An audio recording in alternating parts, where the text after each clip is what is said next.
मोदी जी ने कश्मीर को जहर दिया है, कश्मीरी जो कल्चर है उसको ख़त्म कर दिया है, कश्मीर के अवाम के सारे भरोसे को तोड़ दिया है और कश्मीर को नरक बना दिया है। आरएसएस के मोहन भागवत ने कहा कि 370 जो है वो एक तरह से नाकाम हो गई है, सही ढंग से लागू नहीं हुई, सही ढंग से हटी नहीं। तो आरएसएस ने अपने हाथ झाड़ लिए हैं और ये कहा है कि अब ये मोदी सरकार का बच्चा है, मोदी सरकार खुद जुड़ रही है। ये सारा बदलाव क्यों आया, यही जानना चाहते हैं। ये सारा बदलाव इसलिए आया क्योंकि अफगानिस्तान में तालिबान आ गया। पूरी फौज को हमने लगा रखा है।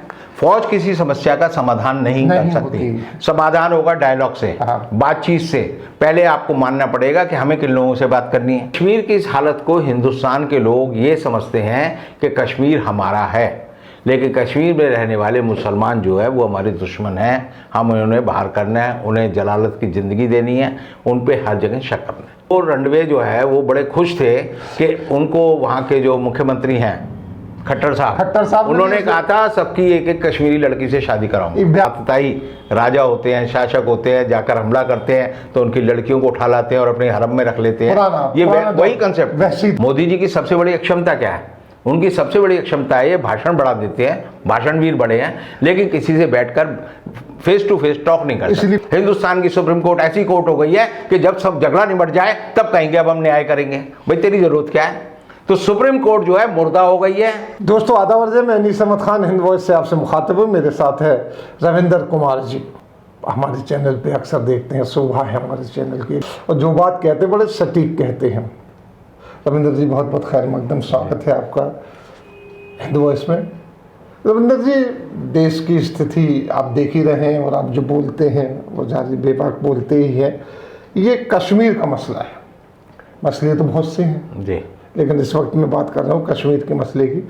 कश्मीर में बराबर गोलीबारी हो रही है और ये कहते हैं कि गैर कश्मीरियों को गोली मारी जा रही है। उसमें अब अगर देखा जाए बारीकी से तो कश्मीरी भी शामिल है, कई हैं। एक तो बात मुझे जवाब दे दीजिए कि मोदी जी ने एक बार कहा था कि जब मोनेटाइजेशन किया था, डिमोनेटाइजेशन, तो कहा था कि इस तरीके से कमर टूट आतंकवादी होगी। अब आतंकवादी कहीं से कोई नहीं आएगा। अब देखिए कि खालिस्तानी भी मौजूद है अपनी जगह पर, कश्मीर में भी आतंकवाद मौजूद है अपनी जगह पर, कहीं से कुछ ख़त्म नहीं है। बार बार इंटरनेट बंद किया है सालों, यानी मतलब वर्ल्ड रिकॉर्ड गिनीज बुक में भी दाखिल हो चुका कि इतना लंबा इंटरनेट कहीं बंद नहीं हुआ। ये सारी चीज़ें हो रही हैं और अब कत्ल गारत भी शुरू हो गई कश्मीर के अंदर। मोदी जी तब भी खामोश हैं, RSS भी खामोश है, यानी जो भी है। तो इसमें गलती किसकी है? पॉलिसी में हमें बताया पूछना चाहते क्या? कोई देखिए कोई भी कुछ भी कह दे तो RSS तब ब्रेन, मोदी जी आ जाए RSS के दम पे आए, अमित शाह है वो RSS के दम पे, चाणक्य हैं जी वो, आप कह सकते हैं चाणक्य। और चाणक्य लेकिन ना इतना मोटा था, ना इतनी ऐसी ड्रेस पहन गया था, सब तो ना वो इतना बेवकूफ़ था। तो आप कह सकते हैं।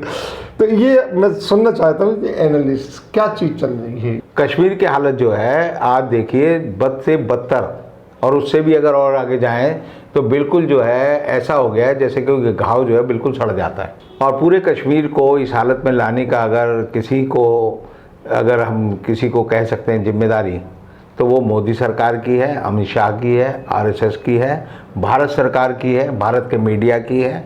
और इस हालत में कश्मीर आज पहुंच गया है। एकमात्र भारत की मीडिया न गए, गोदी मीडिया, भारत के गोदी मीडिया नहीं, बात जो हम गोदी मीडिया मतलब 99% जो है गोदी मीडिया में बल गए हैं जी। अगर हम जैसे एक आध दो सच बोलते हैं तो इसका मतलब ये नहीं है कि हम मीडिया की मूल धारा को प्रतिनिधि करते हैं। तो भारत का मीडिया भी कमोबेश कश्मीर को, सेना को, ये कुछ मुद्दे ऐसे हैं इनको लेकर जो है एकदम जागरूक हो जाता है, तन के खड़ा हो जाता है कि सेना कभी गलत नहीं कर सकती। भारत में भारत सरकार कश्मीर हमसे कोई छीन नहीं सकता। तो ये ऐसी बातें हैं जिनको जैसे लड़का इश्क में हो तो वो अपने माँ बाप के खिलाफ भी खड़ा हो जाता है कि मेरी प्रेमिका को अगर कुछ कहा तो जबान काट लूँगा। तो उसी तरह की हालत में हम जो मानते हैं कि आज का पूरा भारत जो है, पूरा भारत का प्रशासन पहुंचा हुआ है। अब कश्मीर की हालत जो है 1947 के बाद कश्मीर के लोगों ने हिंदुस्तान में रहने का फैसला किया। इस तथ्य को हम भूल जाते हैं कि कश्मीर ही एक ऐसा राज्य था जिसमें मुस्लिम लोग बहुसंख्यक थे और वहाँ का जो राजा था वहाँ का जो नवाब जो भी कहो राजा हरि सिंह वो हिंदू थे। यानी हैदराबाद और जूनागढ़ में हालत बिल्कुल उल्टे थे। वहाँ की जो प्रजा थी, लोग थे, वो हिंदू थे और वहाँ के जो नवाब थे या सुल्तान थे वो मुसलमान थे। कश्मीर एक तीसरा हिस्सा था जिसके लोग जो है पूरे जो है मुसलमान थे, मेजॉरिटी। उनका जो राजा हिंदू था, शेख अब्दुल्ला मुसलमान थे जी। और तब उन्होंने तय किया कि जब हिंदुस्तान का बंटवारा हुआ तो ये कहा गया उनको, एक 3 ऑप्शन दिए गए थे कि या तो आप हिंदुस्तान के डोमिसाइल में शामिल हो जाओ, डोमिनियन इंडिया जिसे बोलते हैं, या आप पाकिस्तान में शामिल हो जाओ, या आप इंडिपेंडेंट स्टेट भी रह सकते हैं। तो राजा हरि सिंह ने तय किया पहले कि मैं इंडिपेंडेंट रहूँगा, स्विट्जरलैंड की तरह देश को बनाऊंगा। लेकिन जो हालात जिस ढंग से बढ़े वहाँ पर, तो अंततः उन्हें जो है हिंदुस्तान में शामिल होने का वो जो भी हालत हुई, उसके बाद जो है रजाकार वहाँ आ गए और जो तब जो है ये हुआ कि वहाँ पर उन्होंने तय किया कि हम हिंदुस्तान में कश्मीर का विलय कर रहे हैं। लेकिन विलय के साथ 2 शर्तें थी। एक तो धारा 370 कि कश्मीर का स्पेशल स्टेटस बनाए रखा जाएगा। दूसरा ये था कि विदेश संचार, डाक और जो करेंसी के मुद्दे हैं इनको छोड़कर बाकी कश्मीर में स्वायत्त शासन होगा। और एक उसमें एक शर्त और ये थी कि इन सब बात मुद्दों को, क्योंकि वहाँ पर जो है पाकिस्तान से बहुत सारे लोग दूसरे रूप में आ गए थे, तो ये तय किया गया कि इस सब के फैसले के लिए एक जनमत संग्रह कराया, प्लेबिसाइट कराया जाएगा और उसमें तय होगा ये। अब कश्मीर की इस हालत को हिंदुस्तान के लोग ये समझते हैं कि कश्मीर हमारा है, लेकिन कश्मीर में रहने वाले मुसलमान जो है वो हमारे दुश्मन हैं, हम उन्हें बाहर करना है, उन्हें जलालत की ज़िंदगी देनी है, उन पे हर जगह शक करना है। तो ये 70 साल की इस स्थिति को लोगों को समझाया नहीं गया और ना समझने का नतीजा ये निकला कि जब वीपी सिंह की सरकार 1990 में थी तो सब ने देखा कि कश्मीरी पंडितों के साथ क्या हुआ। लाखों की तादाद में कश्मीरी पंडितों को रात भर में अपना घर बार, अपनी संपत्ति सब छोड़कर जो है जान बचाने के लिए भाग कराना पड़ा। और उस समय वीपी सिंह की सरकार थी और उस सरकार को चलाने वाले अडानी और अडवाणी थे। जगमोहन जो थे, जो कि बीजेपी के बाद में जो है वो बने मंत्री, वो वहाँ के गवर्नर थे और उन्होंने लिखा बर्फ में दहकती हुई आग, एक रोमांटिक किस्म का एक उन्होंने एनालिसिस दे दिया जो आरएसएस को बड़ा सूट करता था। अब यह है कि आज के हालत में 1990 से ज़्यादा बदतर हालत 2021 में कश्मीर की हो गई है। कश्मीर की हालत ये हो गई है कि उस समय जो हमने जो है मोदी जी ने बड़ी चतुराई दिखाई और बड़ी उन्होंने साहसपूर्वक 5 अगस्त 2019 को कश्मीर में धारा 370 हटा दी, जो कश्मीर का अपनी स्वायत्त शासन का 35A धारा थी वो हटा दी और ये कर दिया कि हमने जो है कश्मीर में सेना को भेज दिया। कश्मीर की विधानसभा भंग कर दी और विधानसभा भंग करके कश्मीर का राज्य का दर्जा छीन लिया और छीन कर क्या किया कि एक लद्दाख और एक कश्मीर, जम्मू कश्मीर को 2 जो है केंद्र शासित प्रदेशों में बदल दिया। पूरे देश में बड़ी जय जयकार हो रही थी मोदी जी की। लोग कह रहे थे ये प्लॉट बिकने लगे हो। नहीं, ये कहने लगे कि ये तो मोदी ही कर सकता है, आरएसएस ही करवा सकती है ये, बाकी लोग तो कायर थे।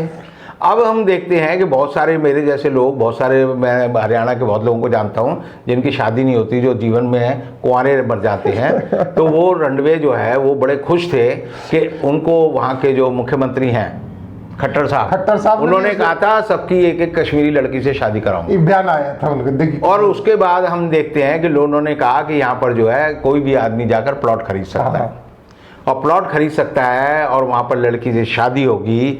तो ये चीज़ जो है एक तरह से आप, ये वैसा बर्ताव नहीं है किसी डेमोक्रेटिक देश में कोई मुख्यमंत्री करे या कोई दूसरा व्यक्ति करे, बल्कि एक तरह से बताना है कि जैसे आतताई राजा होते हैं, शासक होते हैं, जाकर हमला करते हैं तो उनकी लड़कियों को उठा लाते हैं और अपने हरम में रख लेते हैं।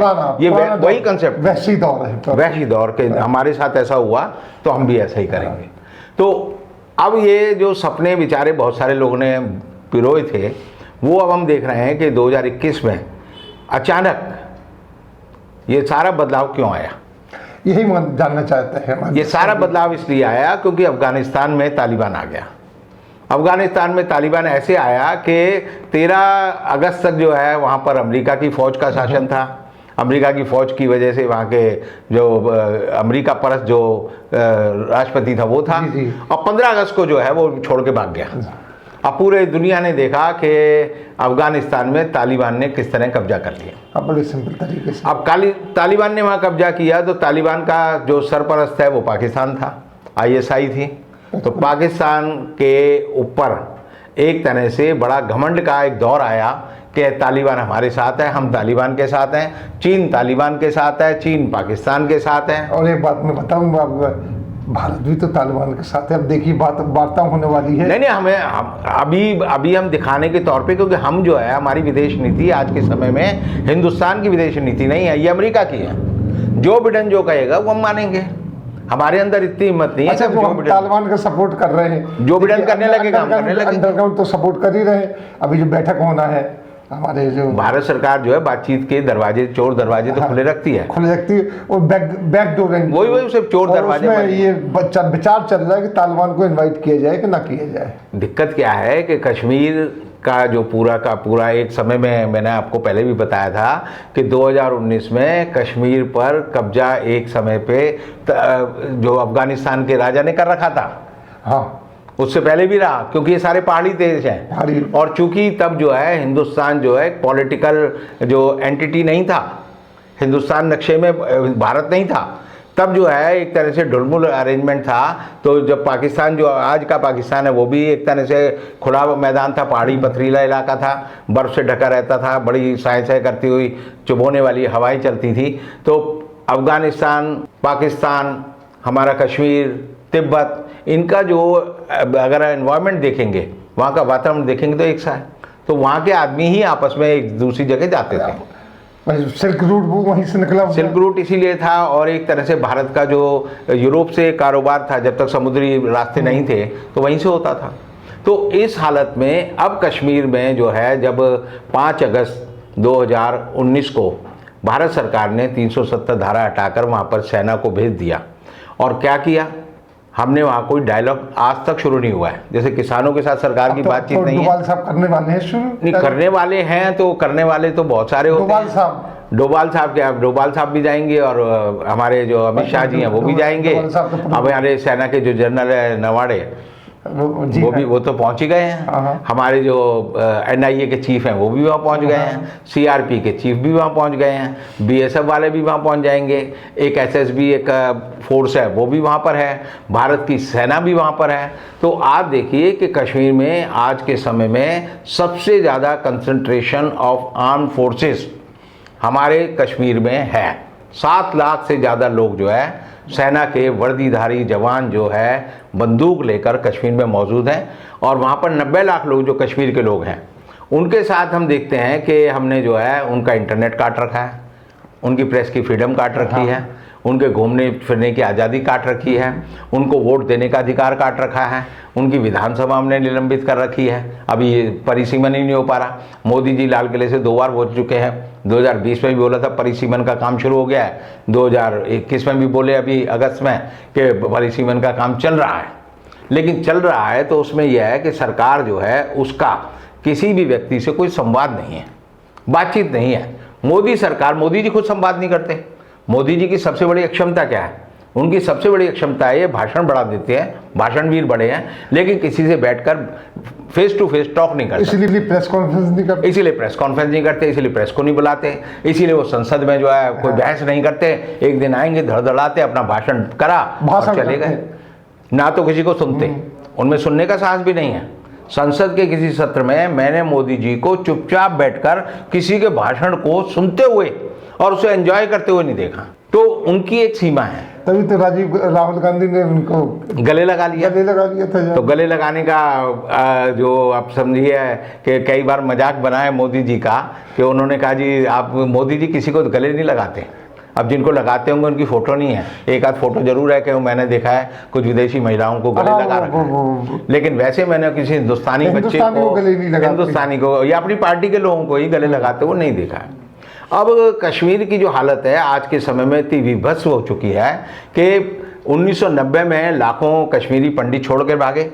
अब जो है 10,000 से ज़्यादा जो गैर मुस्लिम लोग कश्मीर में रहते हैं, जैसे आप देखिए बुंदरू जो दवाई बेचते थे उनका जिस दिन मर्डर हुआ उसके बाद जो है वहाँ पर जो एक पंजाबी प्रिंसिपल थी उसका मर्डर हुआ। उसके बाद अब बिहार के जो लोग हैं उनका मर्डर हुआ, मजदूर जाते हैं वहाँ पे, मजदूरों का मर्डर हुआ और बाहरी लोगों का मर्डर हुआ। ये पहले भी हो चुका। उसके बाद जो है 2021 में 2 अक्टूबर के बाद अब तक 20 दिन में तकरीबन 10,000 लोग अपना घर बार छोड़कर भाग गए हैं। जी जी जी। अब भाग गए हैं और कौन से भाग रहे हैं? अब जो आप देखिए कि जो बिहार के लोग हैं, प्रवासी बिहारी हैं, जो हम मजदूरी करने जाते हैं, नौकरी करने जाते हैं या अपना रोजी रोटी कमाने जाते हैं, उनको घर में घुसकर मारा। आज तक कश्मीर में ऐसा नहीं हुआ। मैं कश्मीर कई बार गया हूँ, जब भी हम जाते हैं तो टूरिस्ट को वो कुछ नहीं कहते थे, बाहरी आदमी से वो बात भी नहीं करते थे, इंटरेक्शन नहीं करते थे, सिर्फ काम की बात करते थे। वो गाड़ी चलाने वाले से बात करोगे तो आपको कश्मीर के हालत का कोई नहीं पता चलेगा। होटल वाले से बात करेंगे वो भी कश्मीर के बारे में कुछ ही बताएगा। आप टूरिस्ट स्पॉट पे दूर जाके भी किसी कश्मीरी से यानी किसान से, या हम केसर के खेत में गए वहाँ लड़कियाँ काम कर रही थी, उनसे बात करने की कोशिश की तो वो बात नहीं करते, अपनी कश्मीरी पश्तो भाषा में जो है वो बात करते हैं और हमें से कम्युनिकेट नहीं करते। लेकिन उन्होंने किसी भी टूरिस्ट को आज तक नहीं मारा। ये पहली बार है कि वहां पर प्रवासी लोगों की हत्या शुरू हुई है और उसकी गूंज कहाँ सुनाई दे रही है? वो सुनाई दे रही है हमको बिहार में, क्योंकि जितने भी ये लोग मरे हैं जी अब बिहार के हैं बेचारे। हाँ, एक ही कुटुंब के लोग हैं, सबका नाम भी एक है, सरनेम भी एक है, और उनके मरने की गूंज जो है हमें सुनाई दे रही है बिहार में। अब बिहार के लोगों में ये गूंज है तो बिहार के इनके एक मंत्री हैं गिरिराज सिंह, वो भी मोदी जी की तरह जुबान बहादुर है, उनकी जुबान बड़ी चलती है। तो उन्होंने कहा कि कश्मीर में जो हो रहा है वो ऐसे है जैसे ऑपरेशन होता है। तो मेरे को एक सेना में रिटायर्ड अफसर से मेरी बात हुई तो वो मुझे आज सुबह ही बता रहे थे कि वहाँ पर कश्मीर में जो हो रहा है वो ऐसे है जैसे कि वहाँ पर ऑपरेशन हो रहा हो, और ऑपरेशन होते हुए ऑपरेशन थिएटर में जो मरीज होता है उसके रिश्तेदारों को, जान पहचान वालों को अंदर जाने की इजाज़त इसलिए नहीं होती क्योंकि वो ऑपरेशन होते हुए देख नहीं सकता, और देख नहीं सकता तो वो जो है इसलिए वो ऑपरेशन में खलल डालेगा, इसलिए वो बाहर रखा जाता है। तो मैंने उनको कहा कि मोदी जी डॉक्टर है, अमित शाह डॉक्टर है, गिरिराज किशोर डॉक्टर है, ये डॉक्टर हैं क्या या नीम हकीम है जो कश्मीर का ऑपरेशन कर रहे हैं? और ऑपरेशन कितनी देर होता है? ऑपरेशन मतलब चंद घंटे का, चंद मिनटों का, चंद दिनों का। यहाँ तो आप देखिए 5 अगस्त 2019 से अब जो है 2021 में हम 21 अक्टूबर की बात करें तो ये ऑपरेशन ही चल रहा है। और ऑपरेशन चलने का मतलब क्या है कि ऑपरेशन या तो आप सीखते रहें या आपको ऑपरेशन के बारे में पता नहीं, पहले डायग्नोस तो करो, समस्या क्या है? ये सब चल रहा है जिस तरीके से, तो इसका अंजाम क्या होगा? मैं आपसे एक आखिरी सवाल पूछूं। इसका अंजाम ये है, मैंने आपको बताया कि पूरी फौज को हमने लगा रखा है। फौज किसी समस्या का समाधान नहीं कर सकती। समाधान होगा डायलॉग से, बातचीत से। पहले आपको मानना पड़ेगा कि हमें किन लोगों से बात करनी है। तो वहाँ पर कश्मीर में जो फारूक अब्दुल्ला है और दूसरे जितने कश्मीरी लोग हैं, उन्होंने जो है people's alliance of Gupkar declaration बना रखा है, एक संगठन बना रखा है। 8 अक्टूबर को उन्होंने कहा भी कि भाई कश्मीर के हालत जो है 90 से ज़्यादा बदतर हो गए हैं, लेकिन उसका हल क्या है? सरकार एक ब्लूप्रिंट लेकर आए कि हम ये करना चाहते हैं, आप अपनी मांग दो। तो सबसे बड़ी ज़रूरत है कश्मीर में जमहूरियत कायम की जाए। सरकार कहे हम आपकी जमहूरियत कायम करेंगे, दूसरा सरकार ये कहे कि हम जो है वहाँ पर आपसे संवाद करेंगे। संवाद करने को तैयार हो गए तभी तो बात आगे चलेगी। अब जो है आरएसएस जो लगातार बीजेपी को पीछे से जैसे बैल को चलाने वाला आदमी होता है ना, तो वो सोटी लेके जो है उसके पिछवाड़े में घुसड़ता रहता है। तो घुसड़ने से क्या होता है कि बैल जो है चलता है। तो बीजेपी को चलाती है आरएसएस, और आरएसएस कहती थी, उसमें घुसड़ने वाली एक संटी थी, वो थी 370। अब आरएसएस के मोहन भागवत ने कहा कि 370 जो है वो एक तरह से नाकाम हो गई है, सही ढंग से लागू नहीं हुई, सही ढंग से हटी नहीं। तो आरएसएस ने अपने हाथ झाड़ लिए और ये कहा है कि अब ये मोदी सरकार का बच्चा है, मोदी सरकार खुद जुड़ रहे। तो इसके माने आरएसएस भी कश्मीर के मामले में मोदी के साथ नहीं। आरएसएस के लोग उसको गाली देते हैं आरएसएस को कि तुमने किया क्या। आप देखिए जो कश्मीर में हो रहा है वही बांग्लादेश में हो रहा है, वही बांग्लादेश में हो रहा है, वही पाकिस्तान में हो रहा है। यानी कि पूरा कश्मीर की जो बात है वो तो अंतर्राष्ट्रीय, जो बाइडेन है राष्ट्रपति आए हैं वो भी कश्मीर के फेवर में है, और कई लोग कश्मीर की सब फेवर में हैं। 90 लाख कश्मीरी तो किसी के फेवर में हो, यानी सारी दुनिया हमारे पास में है। मेरी बीबी मेरे साथ नहीं है, पूरी दुनिया कहे जी रविंद्र जी ये बहुत अच्छे आदमी है, मेरी बीबी को समझाए जी आप इसको अपने साथ रखो। कि ये जो कत्ल गारत हो रही है कश्मीर में, वो मोदी जी की नीतियों का नतीजा है। ये मोदी जी की नीतियों का दुष्परिणाम है जो होना है। मैं आपको जहर भी दूं और फिर कहूं जी आप ठीक हो जाए, तो आप ठीक नहीं हो सकते। मोदी जी ने कश्मीर को जहर दिया है, कश्मीरी जो कल्चर है उसको ख़त्म कर दिया है, कश्मीर के अवाम के सारे भरोसे को तोड़ दिया है और कश्मीर को नरक बना दिया है। ये बात कोई कहने को तैयार नहीं है, मानने को तैयार नहीं है। जब आप मान लोगे कि हाँ मोदी जी ने 5 अगस्त 2019 को कश्मीर को 370 हटाकर इस खेल की शुरुआत की है, तो उसके लिए मोदी जी जिम्मेदार हैं। और दूसरे नंबर पर अगर कोई जिम्मेदार है तो हिंदुस्तान की सुप्रीम कोर्ट है, जिसके पास ये मामला लंबित है और वो 26 महीने से जो है आराम से खर्राटे लेकर सो रही है। यानी कि 370 के बारे में रिट है वहां पर, और चीजें हैं 35A के बारे में है, सुप्रीम कोर्ट उस बारे में कोई फैसला नहीं लेती। हिंदुस्तान की सुप्रीम कोर्ट ऐसी कोर्ट हो गई है कि जब सब झगड़ा निपट जाए तब कहेंगे अब हम न्याय करेंगे। भाई तेरी जरूरत क्या है? तो सुप्रीम कोर्ट जो है मुर्दा हो गई है, सुप्रीम कोर्ट के कान बहरे हो गए हैं, आंखें अंधी हो गई हैं। सुप्रीम कोर्ट हिंदुस्तान की कश्मीर समस्या के लिए 5 अगस्त 2019 के बाद अगर जिम्मेदार कोई है तो वो सुप्रीम कोर्ट है और सुप्रीम कोर्ट के न्यायाधीश हैं। ये मेरा मानना है। बहुत बहुत शुक्रिया, आपने सुना रविंद्र कुमार जी के विचार सुने, और कश्मीर की स्थिति बिगड़ने में जिसको हम लोग मुकुट कहते थे कि भारत का, हमारी भारत माता का मुकुट है, उसमें ये स्थिति चल रही है जो अभी तक सुधरने का नाम नहीं रही, दिन पर दिन बदतर होती चली जा रही है। उसका एनालिसिस आपने विश्लेषण सुना रविंद्र कुमार जी से। अगले फिर अगर रविंद्र कुमार जी के साथ हाजिर होंगे किसी और विषय को लेकर, तब तक के लिए दीजिए हमें इजाज़त।